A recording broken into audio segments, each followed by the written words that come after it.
Hey everyone, how's it going? Delrith here, bringing you another rapid fire review, this time for Warhammer Vermintide II. For those of you who do not know what Vermintide is, it is a fantasy-based Left 4 Dead style first-person action game that takes place in the Warhammer universe. You play as one of 5 characters in preset maps, with the objective being to basically survive random encounters and events to get to the end of a level. Pretty much everything has gone to complete hell, and the world of man is being overrun by an enemy called the Skaven, which are ugly rat people who want to eat and kill everyone. This time around, though, they're being joined by the forces of chaos, men who have fallen to corruption of the evil gods in this universe. Vermintide II is a direct continuation of the first title by Fat Shark Games, starting right, well, for the most part, where the previous title left off. The game is priced at $30, which is awesome considering how everything is generally $60 to $80 to $90 nowadays. I just appreciate that as a point. I love the Warhammer universes, and I was highly excited for getting into the next Vermintide and really seeing what it had to offer. I'm sitting at about 90 hours on Steam, and I went through all the alpha testing periods as well as the betas before writing this review. I have completely and utterly gone through every facet of this game and given it a complete and fair shake. Now to start, this game is absolutely beautiful. Running the game on Ultramax settings makes it look stunning without having a major hit to FPS. Everything that I look at within the world is highly detailed. All of the character and enemy models are fantastic, and I'm appreciative of the sheer effort that the dev team for this game has clearly put into the design. The blood and gore visuals are extremely satisfying, the weapon and magic effects feel appropriate, and I can't think of a single ugly thing that visually I encountered in the entire game. When I picture what the fantasy Warhammer universe should look like in a visual sense, this game hits the nail on the head. Fat Shark clearly has a lot of big fans in the universe working on the team, and even the smallest details are paid close attention to fit within the lore, and I personally love that. The soundtrack is fantastic. I don't really need to say much more than that. When you do hear the tracks during gameplay, they fit perfectly and really get you immersed in what you're doing. What really makes Vermintide 2 stand out, though, is that it takes what Left 4 Dead did, which was a game by Valve and Steam like 10-12 years ago, and heavily expands upon it with many RPG elements complementing the vicious and fast-paced combat that people enjoy in this sort of game. There are, as stated previously, 5 characters in the game, each with 3 careers that all have different playstyles and talent trees. Those careers have their own special abilities and feel to them, making sure that anyone can find something they're comfortable with using.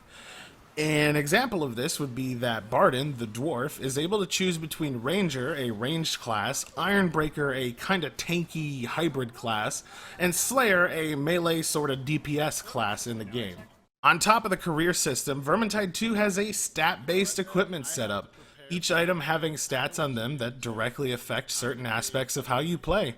Gear can be customized with things like critical strike, attack speed, or extra stamina, just to name a few, further expanding upon your options and how you play the game. Love how there's a full-on crafting and reforging system for you to experiment with as well, allowing you, for example, to reroll stats on gear that you get if you're unhappy with them. As well, you can break down duplicates and gear you replace into raw materials to forge brand new pieces, or just straight upgrade old ones into higher tiers like rare or legendary. The loot system, however, is not the reason I keep playing this game. Don't get me wrong, being rewarded for doing better in missions and kicking more ass is great, but the real thing I'm playing so much Vermintide for is the sheer enjoyment I get out of the hack and slash combat. Even though you're only using the left and right mouse buttons to attack and block, there's much more depth and finesse to it all. There's something like 40 or 50 or so weapons in the game that all have their own animation sets, timing, attacks, and distance, but none of them really feel clumsy or poorly done. It's really easy to pick up too, a single map being run with a weapon, and you'll understand it almost completely.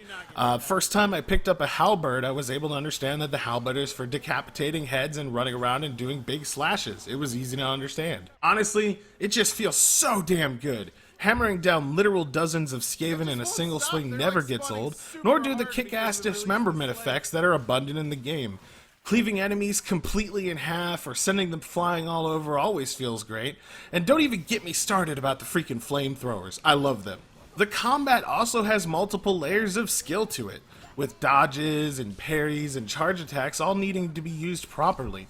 A bad player in the best gear will still die horribly at times, while a highly skilled player in low-level gear will be able to get out of the worst situations possible. You may think certain things are impossible at first, but later on really figure out how to deal with them by sheer experience, and I love a game that lets you do that. If the game's combat isn't hard enough for you by default, there are also Grim Wars that reduce your maximum health in each standard level, and a system later on using these things called deeds that add insane modifiers to these levels, like replacing every enemy with elites. It definitely seems like there's always going to be something that will kick your ass in the game if you absolutely desire it. Even though there are a lot of things that Vermintide 2 do that I absolutely love, there are a good number of things that frustrated me immensely during all of my playthrough. The matchmaking tiering system in this game makes partying with people in the harder difficulties very frustrating. The game uses a gear score system to judge whether or not you're qualified to do certain difficulties, and the bar, in my opinion, is definitely set far too low for some of them. This results in vastly undergeared players attempting things that you should definitely not do, causing even skilled players like myself to be moderately useless and cause losses in those cases. You will undoubtedly run into this issue unless it's fixed later, which is highly likely, and be frustrated by it at some point if you play this game. Vermintide 2 is also supposedly supposed to have cosmetic drops as rewards for doing these deeds and rewards out of high tier boxes in later difficulties. After 90 hours of playing the game, and I'm not kidding, 90 actual hours of playing the game, I have not seen a single one, which is a definite problem, especially considering I've been running high difficulty content. I'm not the only one either. Both of the other two people I was running with have similar playtimes and have not seen a single cosmetic drop for their characters. It's absolutely something that has brought us a lot of disdain as we continue to play later into the game.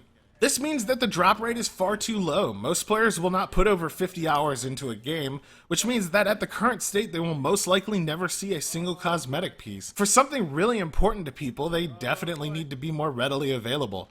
It would also be nice if you could, at max level, use any cosmetic on any career for a character, which is something you currently can't do. The game's AI and AI spawning systems can be incredibly frustrating at times. You'll frequently encounter enemies pre-swinging at you through walls and around corners, spawning inside of you, or simply ignoring walls and walking straight through them.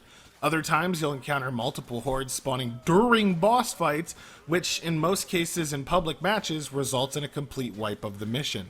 As well, sometimes it feels like the AI director just absolutely wants you freaking dead, spawning up to a dozen special enemies within a minute or during boss fights, and causing you to be overwhelmed. At one point, and this isn't an exaggeration, I had 20 of a single elite enemies type spawn on me and wipe out our team within seconds. There was nothing we could do. A lot more testing of this was needed, and I wish it would have been more finely tuned before launch. There were also an extraordinary number of bugs in this game and technical issues that really dragged it down at times. I have, at this point, lost count in the number of random crashes I have had while playing. Many of the people I played with as well experienced multiple crashes or back-end errors while playing, even causing missions to restart completely when the host disconnects. Other bugs included animation problems, resources getting eaten during crafting, and getting stuck in certain locations and not being able to get out. I also experienced perks and talents shutting off randomly at points, having to die and respawn to actually fix them. I stated earlier that the soundtrack in the game was absolutely amazing and incredible, which it is, don't get me wrong, but there were multiple instances where the music seemed to bug out or just not play, leading to completely quiet and boring stretches in almost every level. Game's UI could also have a lot more information added to it. Even though there are stats for things like critical strike and attack speed, health, etc., there's no actual location for you to view any of this. This would have been highly helpful, and I cannot understand why there is not a tab for all that data. There was also, as far as I experienced, no real ending to the game itself. In the previous Vermintide title, there was a resolution cutscene and credits at the end of the final mission. In this game, the final mission resulted in no cutscene, no credits, and treated it like any other mission before it. I was hoping to have some sort of reward for completing all the missions and defeating the final boss, but absolutely nothing happened. It just ended. You're just back at home, and it ended up being extremely disappointing to me. I don't know if this is a bug or something that was actually intentional or something being added later, but it genuinely felt like there should have been an ending to the game. Given everything I talked about though, both the good and the bad, I ended up with Vermintide 2 being a solid 7 out of 10. Something I know will rise to an 8 very soon after bug fixes and patches to address things like the AI and the matchmaking and cosmetic system. Overall though, I can definitely say that I enjoyed my time with Vermintide 2, and I have no doubt that this game will be supported for quite some time. This game, in my opinion, was a definite improvement in almost every way over the first game. At the current price of $30, I can suggest that you give it a try if it sounded like you'd be interested. I don't regret playing through it as much as I have. Anyway, friends, that's my review. Let me know what you personally thought about the game in the comments, and until next time, I'll be seeing ya. What? Sneak rat is dead. He was a firework.